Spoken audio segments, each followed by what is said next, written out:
Assalamualaikum. How are you all? I hope you are all okay. Today we will discuss the diary of 12 March for class 8. Start है आपका English literature lesson number 3 summary next complete. गज़ल number 1 है, शेर है इसके पहला और दूसरा. Math unit number 4 exercise number 4.2 question number 9. Topic है आपका उमे अमारा का मुकम्मल मिला. ठीक है. साइंस टॉपिक 10.7 रीडिंग है नेक्स्ट कंप्लीट. और क्वेश्चन नंबर 2 का पार्ट 4 का ए वाला पार्ट है. सूरत रूम तफसीरी सवाल नेक्स्ट कंप्लीट. इंग्लिश डेफोडिल कल आपने हाफ की थी, उसके आगे से आपने करनी है देयर इज़ नो हेवन. यहाँ से आपने स्टार्ट करनी है, यहाँ से आपकी कटिंग है. द ब्यूटी से लेके स्टेंजास तक आपकी कट है. उसके पास लास्ट पैराग्राफ आपका कम्प्लीटली कट है. दिस पोइम से लेके ह्यूमन बींग्स तक कट है. ये लास्ट पे जो आपकी कोटेशन है ये आपने करनी है.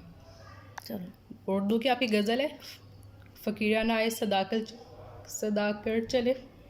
इसका आपका पहला शेर है. ठीक है. इसकी तशरीह आपने कहाँ से कहाँ तक करनी है. स्टार्टिंग से आप पहले करेंगी. स्टार्टिंग से आप लोग जहाँ पे ये बकौल गालिब लिखा हुआ है इससे ऊपर तक करेंगी. उसके बाद लास्ट है मीर इस शेर में, यहाँ से लेके लास्ट तक आपने करना है. बाकी सेंटर वाला पॉइंट इसका कट. नेक्स्ट है दूसरी शेर है जी, ये भी स्टार्टिंग से आपने करनी है. यहाँ से लेके वफा कर रहा हूँ, खुदाए सकन मेर तक की मेर से वफा कर रहा हूँ. उसके बाद से यहाँ से लेके इस अहद को इफ़ाक़ करके जा रहा हूँ, यहाँ तक आपका कट है. यहाँ से भी आपने करनी है शायर ने इस शेर में से लेके लास्ट पे अपने वादे पर कायम है. साइंस यूनिट नंबर 10 है आपका electricity and magnetism. Question number 2 का पार्ट 4 है आपका what is the basic working principle of electric bell. आपको पार्ट ए मिला आज. इलेक्ट्रिक बेल का आपने वर्किंग प्रिंसिपल बताना. इसका आंसर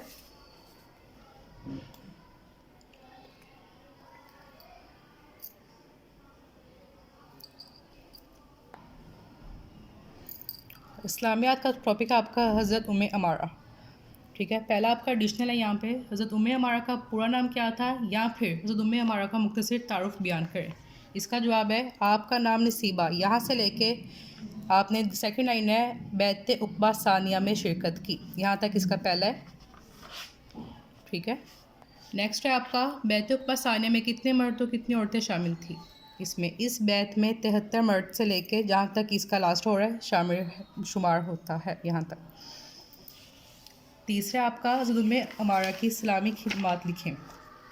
यहाँ से गज़वे होद में शिरकत हुई, यहाँ से लेके आपने तीर और तलवार से रोकती थी. क्वेश्चन नंबर 4 है आपका मुस्लिमा किज़ाब के ख़िलाफ़ जंग में हज़रत उम्मे अमारा का किरदार बयान करें. पार्ट नंबर 3 आपका रिपीट कर रही हूँ फिर से. हज़रत उम्मे अमारा की इस्लामी खिदमात लिखे. स्टार्टिंग से गज़वे होद में लेके यहाँ तक फ़तेह मक्का में भी शिरकत की. ठीक है. क्वेश्चन नंबर आपका 4 है मुस्लिमा किज़ाब के ख़िलाफ़ जंग में हज़रत उम्मे अमारा का किरदार बयान करें. हज़रत अबू बकर सदीक़ के उहद में, यहाँ से लेके आप लोगों ने इसकी सेकंड लाइन है कि खालिद बिन वलीद के साथ रवाना हुई. क्वेश्चन नंबर 5 है बेटे की शहादत के बाद उम्मे अमारा का रद्द-ए-अमल क्या था. इसी के नीचे से हज़रत मुस्लिमा किज़ाब ने इनके बेटे को शहीद कर दिया. यहाँ से लेके इसकी थर्ड लाइन है में मुस्लिमा किज़ाब भी मारा गया. नेक्स्ट है उम्मे अमारा की वफ़ात कब हुई. यहाँ पे आपकी वफ़ात 13 हिजरी में मदीना मुनव्वरा में हुई और इन्हें जन्नतुल बकी में दफन किया गया. सूरत रूम तफसीली सवाल है इसका. ठीक है. कल आपको हाफ मिला था तारुफ तक, आज आपने मज़ामीन से स्टार्ट करना है. ठीक है. नेक्स्ट पेज में यहाँ तक इल्मी अमली नकात, लेकिन आपने इल्मी अमली नकात एनी 4 पहले 4 कर लीजिएगा. Unit number 4 exercise number 4.2 question number 9 construct a parallelogram DEFG where measurement D is 5.5 cm and measurement EF is 6.5 cm and measurement angle 60 degree. आपने अपनी एक शेप बनानी है पैराग्राम, उसमें आपने एक डायगोनल लेना है 5.5 का, दूसरा लेना है 6.5 का. एंगल आपने कितने का बनाना है 60 डिग्री का. जी उसने पहले आपको डायगोनल दिया हुआ है मेजरमेंट DE 5.5 सेंटीमीटर का. पहले हम लोग एक लाइन लगाते हैं, लाइन ड्रॉ करते हैं 5.5 सेंटीमीटर की.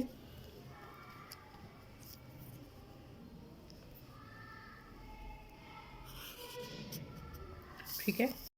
इसको आपने नाम देना है, उसने आपको बोला हुआ है D और E का. 5.5 सेंटीमीटर। देन आपने क्या करना है, एक मेजरमेंट ई पे, एंगल ई पे आपने 60 डिग्री का एंगल बनाना है। प्रोटेक्टर लिया आपने, 6.5 सेंटीमीटर के आपने अपनी कंपास खोलनी है। 6.5 सेंटीमीटर की एंगल ई पे रख के एक आर्क लगानी है आपने, और एक डी पे बाहर की तरफ का आपने रख के आर्क लगानी है। ठीक है, अब आपने एक आर्क अपनी खोलनी है 50 सेंटीमीटर, 5.5 सेंटीमीटर की अपने कंपास खोलनी है आपने। ठीक है, इसका सेंटर पॉइंट पहले आपने डी को इस लाइन से गुजारना है जी। इसके सेंटर पॉइंट पे रख के एक आर्क आपने इससे बाइसेक्ट करवानी है, और एक आर्क यहाँ पे। अब इन दोनों पॉइंट्स को आपने आपस में ज्वाइन करना है। यहाँ पे आपने 60 का एंगल बनाया था, यहाँ पे आपने इसको नाम देना है 60 का। इस पॉइंट को आपने नाम देना है F का, और इस पॉइंट का आपने नाम देना है G का, और इस वाले को आपने नाम देना है A का। ये 5.5 की थी, यहाँ पे आपने 6.5 सेंटीमीटर की कंपास से आर्क लगाई थी, तो ये भी आपका 6.5 सेंटीमीटर का ही होगा। और F से G तक का पॉइंट आपका 5.5 सेंटीमीटर का।